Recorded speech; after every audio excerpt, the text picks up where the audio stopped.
The past week alone, we have increased capacity at the Wickford train station. So if that's convenient for you, we have a lot of capacity at the Wickford train station. Stop and Shop locations in Cumberland and Newport. We opened a test site just today in North Providence at the old public safety complex, classic Rhode Island, the old public safety complex in North Providence. Go there and get tested. We've continued to ramp up capacity at the Dunk.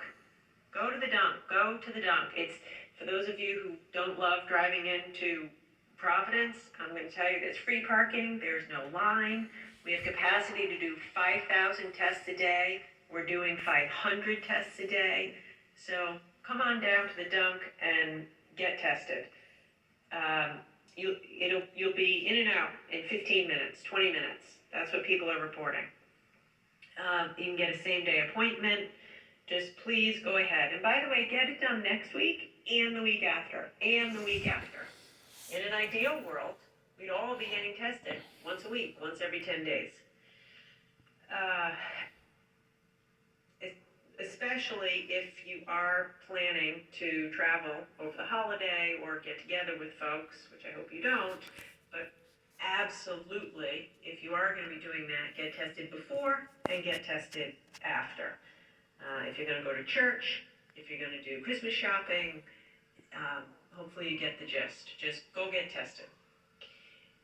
To make it even easier for you, we're going to try to meet people where they are in the next week.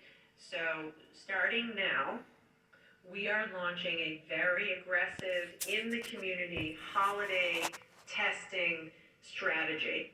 And we're going to be setting up pop-up sites all around the state. We want to make this super easy. We're going to go where we think you will be. So we'll be at the mall. We're going to try. So by the way, I'm saying this because if you're going to go out and do your Christmas shopping, or if you're going to be going to church, or doing grocery shopping, or etc., you're probably going to see a testing table. Don't be alarmed by that. That's for you. It's free. It's easy. Get a test. You'll have a result right there in 15 minutes. Simple, easy, free thing to do that protects your family. So don't be surprised if you go to the Warwick Mall or Garden City or Roger Williams Zoo for the drive-through lights display and you're offered a test. I'd ask you to do it. Do it. I've done it dozens of times. It's not going to hurt. You'll have a quick answer right there. And then if you're positive, you'll know you have to go stay at home and isolate. It'll protect you and protect your family. So this weekend, we're going to be at malls, retail stores, gyms, grocery stores, senior high-rises, big apartment buildings, churches. We want to meet people where they are. We'll be at Stop and Shops, we'll be at the Arcade in Providence, we'll be at Chapel View in Cranston, the Warwick Mall, Farm Fresh Rhode Island. There's going to be a full list of these sites on the Department of Health's website. So if you're eager to know where they are, go to the Department of Health and you'll see the list. But otherwise, as you're out and about doing what you need to do with people you live with the mask on, go ahead and get a test. Add 15 minutes to your shopping trip. If you are a retailer or a business and you're hearing me say this, and you would like to become a pop-up testing location, we'd love to have you. You can go to info@commerceri.com, info@commerceri.com, and we'll happily see if we can set up a site there. By the way, all of these pop-up testing sites are free. You don't need an appointment. So, as I said, I can't say it enough. Our goal is to perform more than 20,000 tests with these pop-up community sites, which are going to be open starting this weekend. And I hope it provides you with peace of mind, and it's something that it costs nothing and it could save a life. Okay, in addition to the holiday testing, we're also launching another targeted testing effort for schools when the kids return to school in January. Earlier this week, we announced an updated school calendar, giving school leaders some flexibility next week and the opportunity for a ramp up to full in-person in January. We expect all schools to begin bringing the kids back by January 7th, and we want everybody back in person by the 15th. That's an approach that worked well in the fall. Now, there'll be many schools, public, private, parochial, that'll be ready on January 7th to take all the kids back. And that's great if you're ready. But we also know it's not easy, so that we're allowing for a ramp-up period between the 7th and the 15th. The Education Command Center is working around the clock to ensure every school has the resources that you need for January, including they're going to be distributing over 6,000 HEPA filters and helping schools implement the Department of Health's guidance. So, it'll be a heavy lift, as it has been from the beginning. And I want to thank teachers, school leaders, superintendents, custodians at these schools. Thank you all so much for your incredibly hard work in doing all that it has taken to educate our kids through coronavirus. And as we look to January and the ramp up, we want to support you in every way that we can to make sure that the kids can get back in January. To that end, we're going to be incorporating much more testing of students and teachers in January when we reopen. We have heard a lot, particularly from teachers, around the desire to have just regular asymptomatic testing. And we heard you, and we're going to deliver. In January, we're really going to ramp up in-school testing of teachers and students on a regular basis, even if you don't have symptoms. And that's going to be in addition to the K through 12 testing line, which has been working very well. But we're going to be in January, we're going to be using the Binax tests, which are just the kits, no equipment. Gives you a result in 15 minutes throughout our schools.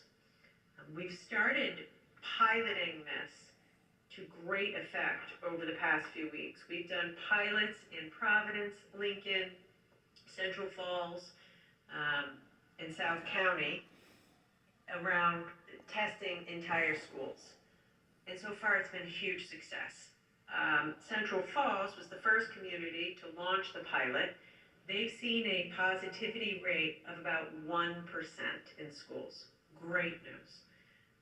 And most encouraging is that after help from the Department of Health and the EDOC, these schools are starting to do additional testing on their own. In the three schools, they've managed by themselves, they've done it all on their own in Central Falls, they've tested over 300 people and had only 2 test positive. So that's fantastic. I have to say, I have to pause for a minute to thank the Central Falls Superintendent, Dr. Stephanie Downey Toledo, who has done just a phenomenal job in getting the kids, and the faculty to the facilities to get tested. And she's also talking to her peers around the state to help them replicate what has happened there. So there's 2 pieces of good news in that. One is, I've been up here week after week, month after month, saying it's safe to be in school. That this is very clear data. Even in Central Falls, which is very dense and has the wide community spread, in the schools, in the communities, it's 1%. Secondly, help's on the way. We're going to get out there in January and do what we've done in Central Falls across the state. Much more testing on a regular basis of everybody, teachers and students in the buildings. So we've reached out to all of our district leaders with options for single-day, wide-scale testing events, like a big testing event of the whole school, or regular testing where students and students and staff are tested in school on an ongoing basis. I want to thank superintendents. It's been a great response over the past 10 days. 10 districts have opted for a testing event where we take the day and test everyone in the school.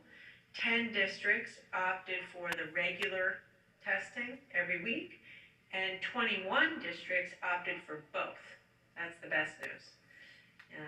So I'm excited. I'm excited for this.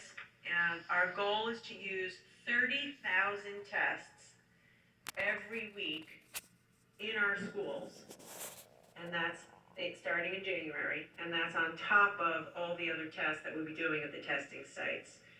So we're going to be starting as soon as the spring semester begins in January, and the high-density communities, Central Falls, Providence, Pawtucket, will be at the top of the list. So I know it's been a really, really tough semester. Again, I want to thank teachers, students, parents, superintendents, and principals. I hope that this testing gives teachers and parents and students a little more peace of mind that starting in January, we're going to have regular testing, on-site, rapid results, much more widespread. Finally, one more announcement today relates to nursing homes, another group that has been hardest hit throughout this crisis. I have been asked at this press conference several times about essential caregivers in nursing homes, and I'd like to address that today. This week, we gave nursing homes the green light to allow essential caregivers to take care of residents. So, essentially family members.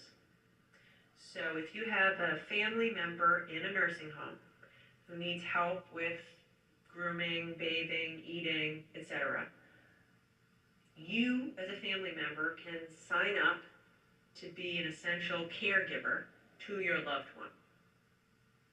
It's an initiative that has been happening in a number of other states. The Department of Health has looked into it extensively, and they've just given the green light to nursing homes to do this. Now, I want to emphasize, this is up to the nursing home. We are not forcing this on any nursing home. Nursing homes have their hands full, and we want to be supportive. However, it's a path to allow family members to visit safely and take care of their loved ones. Any essential caregiver, anyone who gets qualified as an essential caregiver, has to go through a training program run by the nursing home, and of course is going to be bound by the same testing, screening, and other COVID requirements of nursing home staff. And the good news is that now that we're really ramping up our testing, we're going to have the capacity to test everybody regularly who steps foot in a nursing home. So as we end the year, I know this time of social distancing with restricted visitation at homes has been a huge stress on families, on residents, on staff, and I hope that this does a little something to ease the pain on you and your loved ones. And that's going to begin on Monday, and the Department of Health has today green-lighted this as a program. So with that, I'm going to turn it over to Dr. Chan to talk about the vaccines, and then he'll turn it over to Dr. McDonald to give a broader update, and then we'll take your questions.